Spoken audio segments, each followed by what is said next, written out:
Hello students, welcome back to कॉस logs.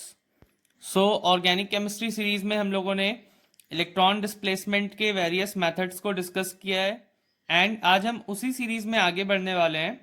आज का हमारा टॉपिक है एल्काइल ग्रुप। एल्काइल ग्रुप्स कैसे ऑब्टेन होते हैं एंड इसमें कुछ वेरियस टर्मिनोलॉजी है डिटेल्ड, वो सारी आज हम लोग डिस्कस करने वाले हैं, जिसमें आइसो और नियो भी इंक्लूडेड है। So this is very important part of organic chemistry.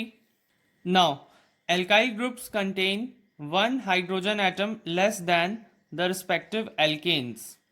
Now, alkanes हम लोग previous discuss कर चुके हैं इस सीरीज में, उसका लिंक मैं डिस्क्रिप्शन में प्रोवाइड कर रहा हूँ। पहले वो वीडियो देखेंगे तब हमें ये अच्छे से समझ में आएगा।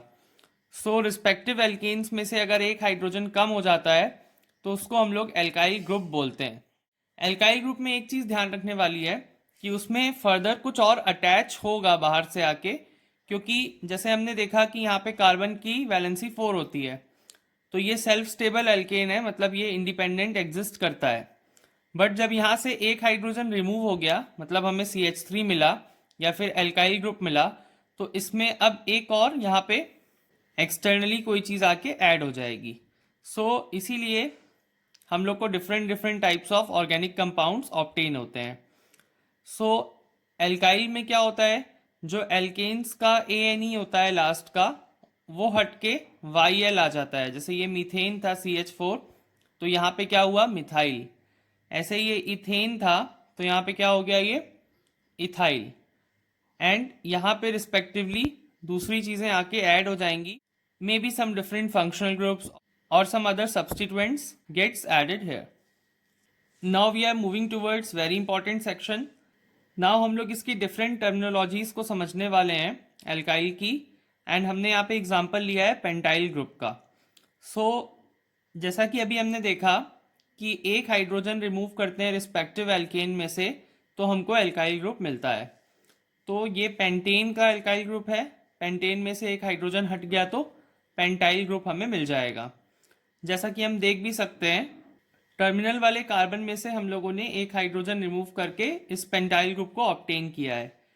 अगर रिमूव नहीं किए होते तो ये 5 कार्बन की स्ट्रेट चेन रहती, that is pentane.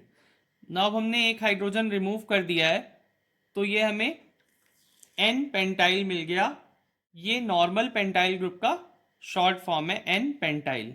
This one is the simplest form of pentyl group. Now अब इसके आगे बढ़ते हैं। दो डिफरेंट टाइप के पेंटाइल ग्रुप्स हमें मिल रहे हैं यहाँ पे। इनको हम लोग कैसे याद रख सकते हैं? First, isopentyl. In this all carbon except one forms continuous chain. जैसे हमें पता है कि पेंटाइल ग्रुप में 5 कार्बन्स होंगे, तो आप देख सकते हैं 4 कार्बन्स जो है वो स्ट्रेट चेन में, एक जो है वो पार्ट नहीं है उस स्ट्रेट चेन का। इस केस में ये आइसो वर्ड यहाँ पे एज ए प्रीफिक्स लग जाता है। नाउ नियोपेंटाइल में क्या होता है? All but 2 carbons form continuous chain. यहाँ पे 5 में से 3 तो हैं, बट 2 कार्बन्स ऐसे हैं जो कंटिन्यूअस चेन का, मतलब ये वाली चेन का पार्ट नहीं है। तो ऐसे में क्या प्रीफिक्स ऐड हो जाएगा? नियो। ये पेंटाइल ग्रुप का स्पेशल केस हो गया, नियोपेंटाइल। नाउ अब हम आते हैं नेक्स्ट टू स्पेशल कैटेगरी की तरफ, that is secondary and tertiary. इनमें क्या होता है? फंक्शनल ग्रुप जहां पे अटैच हो रहा है, जैसे यहाँ पे मैंने एक ये प्लेस वैकेंट छोड़ी है और एक ये प्लेस, तो यहाँ पे एक्सटर्नली फंक्शनल ग्रुप्स आकर के अटैच होने वाले हैं।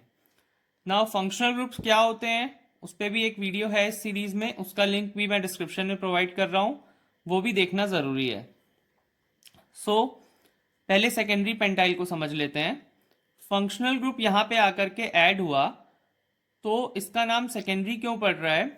सपोज हम एक्स से रिप्रेजेंट कर रहे हैं फंक्शनल ग्रुप को। फंक्शनल ग्रुप जिस कार्बन से जुड़ा है उससे कितने कार्बन जुड़े हैं? 2, एक ये और एक ये। ये कौन सा हुआ? 2 डिग्री हुआ। 2 डिग्री का ही नेम सेकेंडरी पेंटाइल है, मतलब 2 डिग्री के केस में सेकेंडरी यहाँ पे ऐड अप हो जाएगा।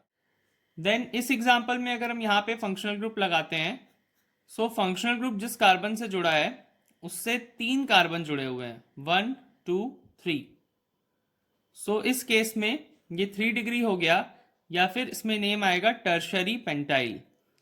तो उसके लिए हम लोग लिखते समय सिर्फ TERT लिखते हैं और सेकेंडरी में SEC लिखते हैं। सो यहाँ पे ये वाला कार्बन जो है इससे 2 कार्बन जुड़े हैं तो ये 2 डिग्री है, ये वाले कार्बन से 3 कार्बन जुड़े हैं तो ये 3 डिग्री है। सो आई होप आपको ये सारे different forms of pentyl group अच्छे से समझ में आ गए होंगे। इसमें एक और चीज़ नोट करने वाली है, जब हम नेम्स लिखते हैं इन डिफरेंट पेंटाइल ग्रुप्स के तो आइसोपेंटाइल और नियोपेंटाइल में हम कोई गैप नहीं देते, इसको हम एक एज ए सिंगल वर्ड की तरह लिखते हैं। बट सेकेंडरी और टर्शरी लिखते समय हम लोग यहाँ पे डैश लगाते हैं और सेपरेटली लिखते हैं, SEC फिर डैश फिर पेंटाइल।